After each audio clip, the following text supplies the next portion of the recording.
Hello friends, तो कैसे हैं आप सारे। आई होप आप सभी स्वस्थ होंगे, मस्त होंगे और अपनी अपनी लाइफ में बहुत खुश होंगे। तो मैं बबीता स्वागत करती हूँ आपका मेरे एक और नई वीडियो में। और फ्रेंड्स, सफलता की कुंजी ना सिर्फ मेहनत है। मेहनत ही सफलता की कुंजी है, इसका उदाहरण मैं खुद हूँ। क्योंकि मैं अपना कोई तारीफ़ नहीं कर रही हूँ। अभी भी देखो कि दिन भर के काम करने के बाद अभी ना 12:30 बज रहे हैं और मैं अभी एडिटिंग कर रही हूँ अपनी वीडियो का।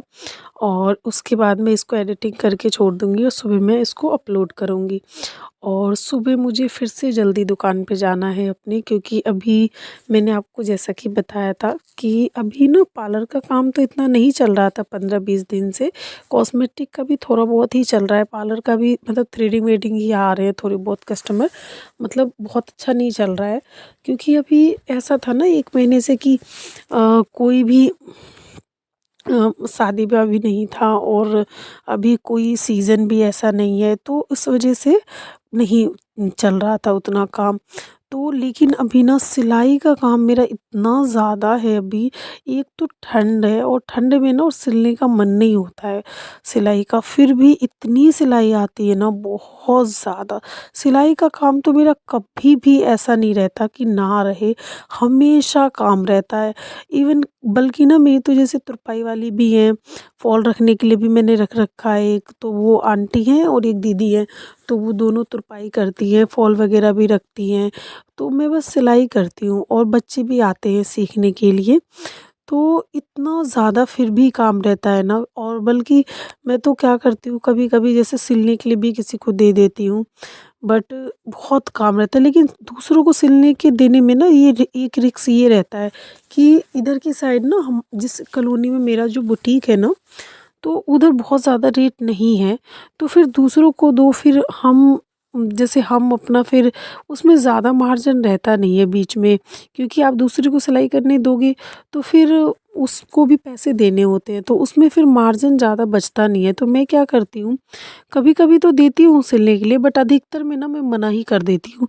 क्योंकि फिर वो सर दर्द भी रहता है कि आप दूसरे को सिलाई दे रहे हो और मान लो वो ख़राब हो गया, तो फिर मतलब वो फालतू का टेंशन होता है। तो फिर मैं तो कभी कभी मना भी करना पड़ता है, सिलाई तो इतनी आती है। तो फ्रेंड्स, मैं आपके साथ आज जितनी भी लेडीज़ हैं, जितनी भी मेरी बहनें हैं, तो उन सब के साथ मैं आज शेयर करूँगी कि अगर आपका सिलाई का दुकान है, मतलब अगर आपका बुटीक है या फिर आपका होम बुटीक है, तो अपने आप बुटीक को कैसे आप चलाओ कि आपका जो दुकान है ना वो बहुत अच्छा चलेगा। और इस 2025 में जो आपकी दुकान है ना, वो मतलब चलेगी ही नहीं बल्कि दौड़ेगी इस तरीके से। तो फ्रेंड्स, आज मैं आपको वो ट्रिक बताऊंगी जो मैंने फॉलो करे हैं और जिसकी वजह से मेरी जो दुकान है हमेशा, चाहे सीज़न हो चाहे ना हो, बहुत ही अच्छा चलता है, बहुत अच्छा। कभी मुझे कभी ऐसा नहीं रहता है कि मेरा सिलाई के लिए कपड़े ना हो, इतने कपड़े रहते हैं मेरे पास। मैंने अभी आपको वीडियो में भी दिखाया होगा कि कितना ज़्यादा, अभी ठंड के मौसम में मैं कितना ज़्यादा बिज़ी रहती हूँ। बल्कि मेरा जैसे छोटा बाबू है, और उसके बावजूद भी मैं बहुत कोशिश करती हूँ कि मैं तो, बाबू को भी मुझे टाइम देना होता है, लेकिन फिर भी बहुत टाइम निकालती हूँ मैं। और उसके बाद मैं कपड़े वगैरह भी सिलने के लिए भी टाइम मुझे निकालना पड़ता है। तो सब करना पड़ता है जीवन में। फ्रेंड्स, मेहनत करो, आप ये सोच लो ना कि आप ये काम करोगे तो आपसे सब हो जाता है। तो खैर, आज का जो हमारा टॉपिक है वो ये, कि अगर आपका सिलाई का दुकान है या फिर आपकी बुटीक है या फिर आपका होम बुटीक है, तो आपका अगर काम नहीं चल रहा है, तो आप ऐसा क्या करो कि आपका जो काम है ना वो बहुत अच्छा चले। या फिर अगर आप अपना बुटीक खोलने वाले हो और आप चाहते हो कि आप ना, आपका जो बुटीक है वो बहुत अच्छा चले, चाहे वो होम बुटीक हो चाहे या फिर बुटीक हो, तो आप किन किन बातों का ध्यान रखो जिससे आपका बुटीक बहुत अच्छा चलेगा। आपको ना अपने मतलब पछताना नहीं पड़ेगा कि हाय, हम बुटीक तो खोल लिया लेकिन चल नहीं रहा है। तो उसके लिए फ्रेंड्स, आपको क्या करना है, सबसे पहले तो अगर आप बुटीक खोल रहे हो या फिर आपका बुटीक है, तो कई लोग क्या करते हैं कि बुटीक तो खोल लेते हैं, उसके बाद ना सिर्फ एक छोटा सा बोर्ड वगैरह लगा देंगे और बस उस अपने दुकान के आगे लगा के अपने बुटीक के आगे और बस छोड़ देंगे। और उसके बाद क्या करेंगे, जैसे जो लोग होम बुटीक चलाते हैं वो लोग तो वो भी नहीं लगाते, बस सिलाई करते रहते हैं। 1-2 कोई सिलाई आ गई और फिर बस आ गई, जैसे किसी का सिला या उनने किसी से कह दिया, तो फिर ऐसे करके थोड़ी बहुत सिलाई आ गई और बस फिर उसी के सहारे चलता रहता है काम उनका। और फिर कहते हैं हमारा काम बहुत ज़्यादा नहीं चलता है, थोड़ा बहुत आ जाता है सिलाई। तो फ्रेंड्स देखो, काम ऐसे नहीं आता है, काम को भी चलाने के लिए ना थोड़ा-सा उसका प्रचार करना पड़ता है। क्योंकि आपने सुना होगा कि जहाँ व्यापार है, वहाँ प्रचार करना पड़ेगा, जहाँ प्रचार वहाँ व्यापार। तो ये चीज़ को ना आपको फ़ॉलो करना पड़ेगा। उसके लिए आप क्या कर सकते हो कि आपका जो बुटीक है ना, अगर पहले से है या फिर आप खोलना चाहते हो, तो आपको ना बोर्ड जो होते हैं ना अपने, वो थोड़े बड़े-बड़े बनाओ, हाइलाइट कराओ उसको बढ़िया से। क्योंकि ना ये वन टाइम ना इन्वेस्टमेंट होता है, आपने एक बार इसमें इन्वेस्ट कर दिया, इसके रिज़ल्ट आपको हमेशा देखने को मिलेंगे। क्योंकि जब बड़ा-बड़ा बोर्ड रहता है ना, तो जो कस्टमर होते हैं ना, उनकी मतलब सीधी-सीधी नज़र पड़ती है और वो एक बार भी सोचते हैं कि अरे चलो ये नया खुला है या फिर पहले से है, तो एक बार चलो इन पे भी सिला के देखते हैं कि ये कपड़े कैसे सिलते हैं। अगर आपका होम बुटीक भी है, तो भी आप एक बोर्ड ज़रूर लगवाएँ, बोर्ड से ना बहुत फ़र्क पड़ता है। आपकी क्या-क्या विशेषता है उसमें लिखिए, आप क्या-क्या सिलते हो वो सब लिखिए उसमें।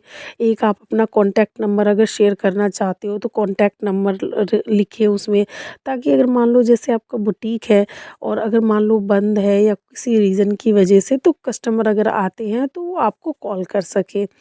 तो इस तरीके से आप कर सकते हो। दूसरा, आप अगर बुटीक चलाते हो ना, तो आपको ये ध्यान रखना है, या फिर अगर आप नया खोल रहे हो, तो आपको ये ध्यान रखना है कि आपका जो रेट है ना, वो दूसरे कस्टमर से, मतलब दूसरे जो बुटीक वाले हैं ना, उनसे थोड़ा-सा आप कम रखो, ज़्यादा नहीं, थोड़ा-सा कम रखो।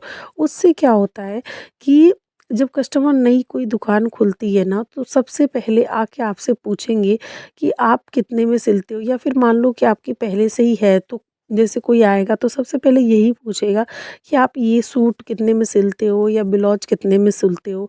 और उन्हें पता चलेगा कि आप मतलब जितना रेट चल रहा है उससे थोड़ा कम ले रहे हो, तो वो ज़रूर एक बार सोचेंगे कि अरे इनका दुकान भी देखने में बहुत अच्छा लग रहा है और इनका रेट भी कम है, चलो एक बार सिला के देखते हैं। और अगर ये तो हो गई दूसरी बात। और अगर आपने उनके कपड़े अच्छे से सिल दिए, तो समझ लो कि वो कस्टमर आपके पास बार-बार आएँगे। तीसरी जो चीज़ होती है वो होती है फिनिशिंग। आप ना फिनिशिंग का ध्यान रखें, और उससे भी जो ज़रूरी चीज़ है वो ये कि फिटिंग। आप कस्टमर का ना ये ध्यान रखें कि उनकी, जैसे वो जो भी इस कपड़े सिलाते हैं ना, उनकी फिटिंग कोशिश करें कि एक बार में ही उनकी फिटिंग आ जाए। तो इससे क्या होता है कि कस्टमर खुश होके आपकी दुकान से जाता है, और जब आपकी दुकान से वो खुश होके जाएगा ना, तो वो बार-बार आपके पास ही कपड़े सिलाने आएगा।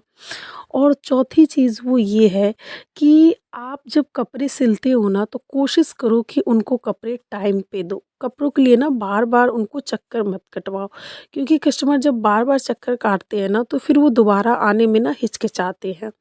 और पाँचवीं चीज़ जो ये है कि आपका व्यवहार अच्छा होना चाहिए।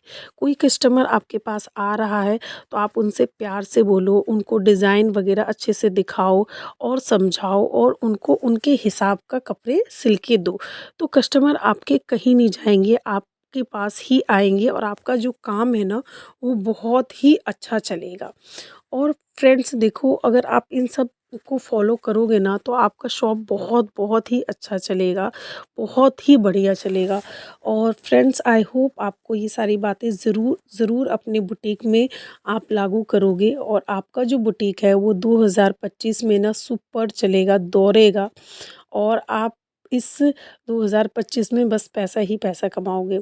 तो अगर आपको ये वीडियो अच्छा लगा हो, तो वीडियो को लाइक करें, मेरे चैनल को सब्सक्राइब करें। Thank you so much for watching. अभी मैं इन दोनों सूट को ना रख रही हूँ, ये गरम सूट है, और इसमें ना इसी कपड़े में ही ना सूट भी है, सलवार भी है, बाजू भी, सब पूरा इसी में ही है। ये 2 सूट है, इसे मैं घर लेके जा रही हूँ, और मैं इसको ना कल घर पे ही कटिंग करूँगी, क्योंकि यहाँ कम जगह है, और मैं आपके साथ इसकी कटिंग शेयर करूँगी। ये 2 सूट है, तो 1 सूट का मैं इस वीडियो को शेयर करूँगी आपके साथ। Okay, thanks for watching.